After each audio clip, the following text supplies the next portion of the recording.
So we're at episode 2 of Married to Medicine season 5. Why they got it back on a Friday, I have no fucking idea. It was fine where it was, but we're here on a Friday night talking about fucking Married to Medicine. So let's just get into it. So we're gonna start off with Jackie and Heavenly. They're at the boxing thing, like they out here boxing, and we already know that Jackie is all about being fit. She don't want to be fat. She's all about being, fit and having a great body and all of that stuff. And she invites Heavenly along, and they up here just boxing and shit. And Heavenly just like, yeah, she just all crunk and all of that stuff, just ready to get it popping. But then she's the first bitch to get tired. That's what happens when you eat too much Captain D's and Dairy Queen. You're gonna get tired. So yeah, just stick to fixing with fucking with teeth. Maybe you can fuck with mine a little bit. I've been looking for a dentist. I can't wait for the day I get on camera and tell y'all the kid got his chip tooth fixed. I cannot wait. But anyway, so they sit down and Heavenly asked her, did she have a great time at the Waiting to Exhale party that she threw, because she threw the Waiting to Exhale party for Jackie just so she can, release her stress and not think about what she's going through, which was a great gesture. But Jackie doesn't show her emotions.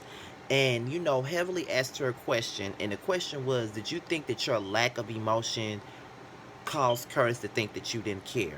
Jackie admitted that could have been what it was. And honestly, I know how that feels, because at the end of the day, sometimes I'm the type of person that isn't necessarily the most emotional person.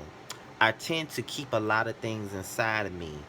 And it's kind of like you will never know how I feel until I react. And sometimes I never react. Sometimes you never know that I'm carrying all this shit on me. And that's not necessarily the best thing to do, because when you have a lot of emotion bottled up, when it finally comes out, it comes out terribly wrong. So it's never the best thing for you to keep your emotions in. But I'm not an emotional person, and I don't know how to really speak on my emotions sometimes. It's not all the time that I'm vulnerable like that to just release my emotions. Sometimes I can do it, sometimes I can't. But again, that's just the nature of an Aquarius. I wonder if Jackie's an Aquarius. Oh, I need to look up her damn birthday right quick. Let me do that while I'm sitting here talking to y'all, because I wonder when her birthday is. Because the way that she reacts to stuff, you know what I'm saying? That make me feel like, she's an Aquarius. You know what I'm saying? But they ain't showing me when a. Let me see. Oh yeah, famous birthdays. I just seen it, y'all. I just got to know she a fucking Aquarius. Oh, she was born in July the 27th, 1958. So she's a Leo, I think. That's what. That's crazy. Okay then. All right. But so now Toya and Eugene, they're about to run this whole "I'm not getting no dick, I ain't getting no pussy" storyline to the motherfucking ground. I'm already tired of hearing about their sexual issues. But apparently, Eugene has been picking up a lot of shifts so they can catch up on them taxes. Cause you already know last season they owed the IRS some taxes. And so, he been picking up them shits, trying to get them popping so they can have that money right. And I can't really blame him, because you rather him, whether y'all be broke or have sex. No, you rather him have the taxes paid or y'all have sex all the time.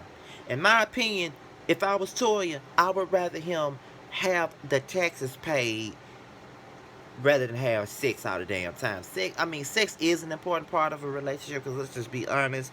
I mean, for me it is, especially for me, because I had been single for a very long time, and when I was single, I wasn't having sex like that. And when I did have sex, I cherished it for the few times that I did have it. But Lord knows, when I wasn't having it, I was fucking miserable.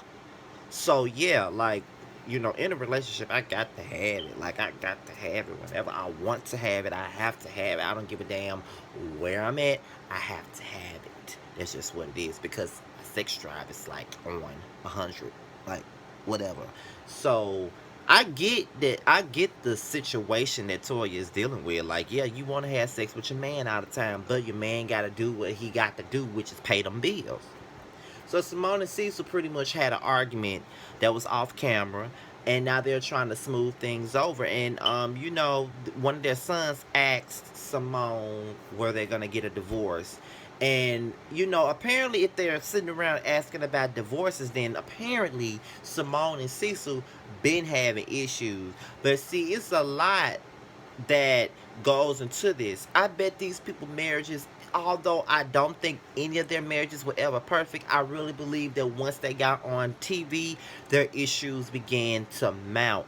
And that's what a lot of people say about reality TV. A lot of people say reality TV amplifies issues within any type of relationship, whether it be a marriage, boyfriend, girlfriend, fuck buddy, friend, whatever. Sometimes reality TV amplifies the situation because you have a lot of different opinions from people, from motherfuckers you don't even know that have so much to say. People like me that have so much to say, but not really in your life. We just going by what we see for a couple of minutes in one scene, which could have been a scene that could have been filmed for 2 hours straight, but we don't know that.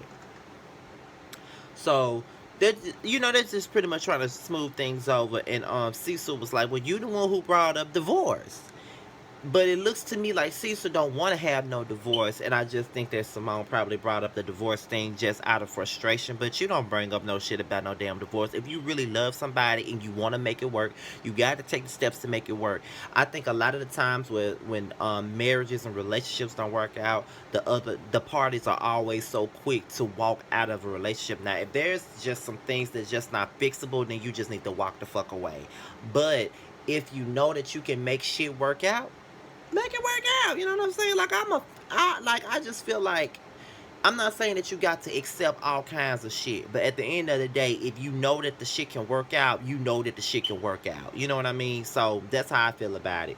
So now the news about Curtis's mistress then came out, and she then went out and did a whole damn interview claiming that she never knew that Curtis was married, claiming that Curtis told her to put the hotels in her name.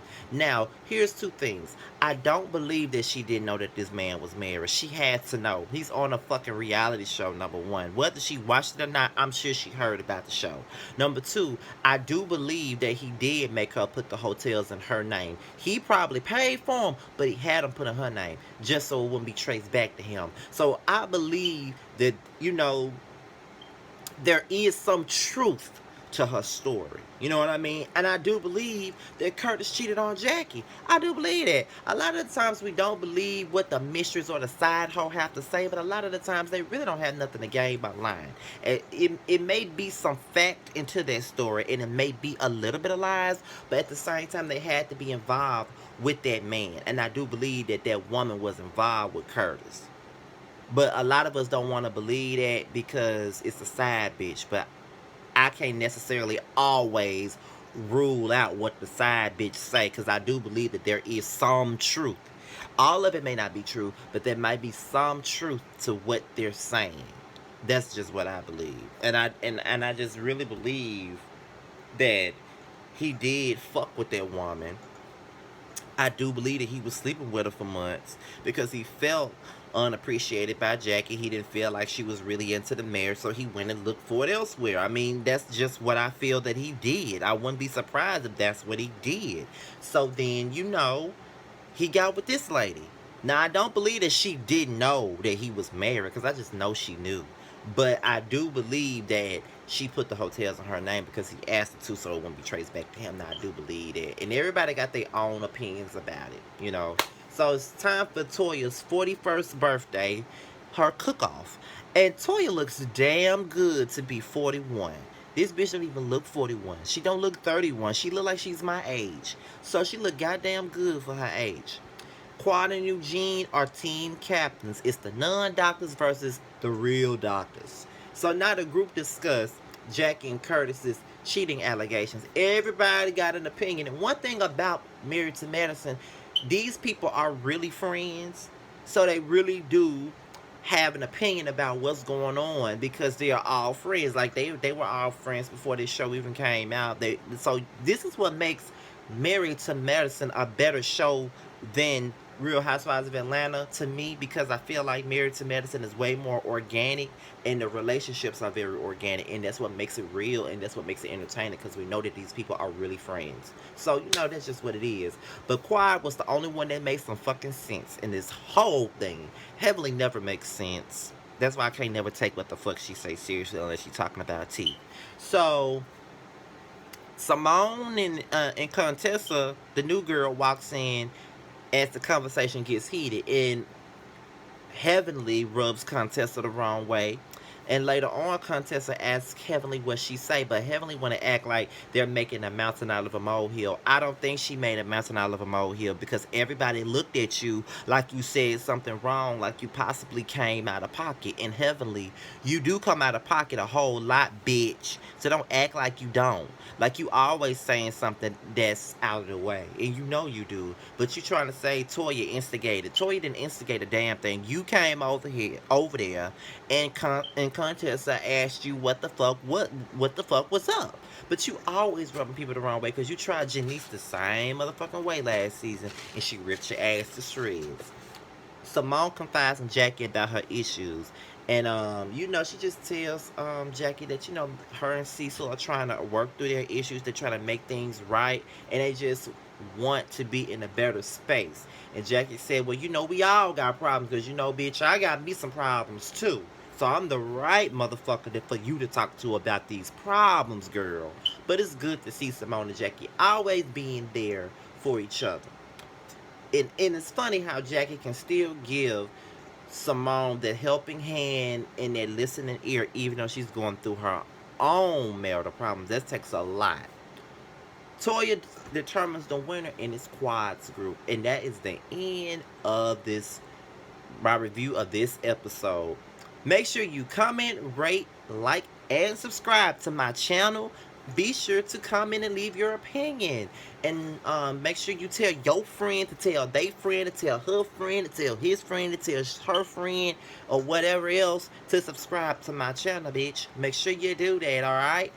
Next time y'all see me will be for the Real Housewives of Atlanta, and Escape still kicking it. And I'm at this bitch. I'll talk to y'all later. Peace.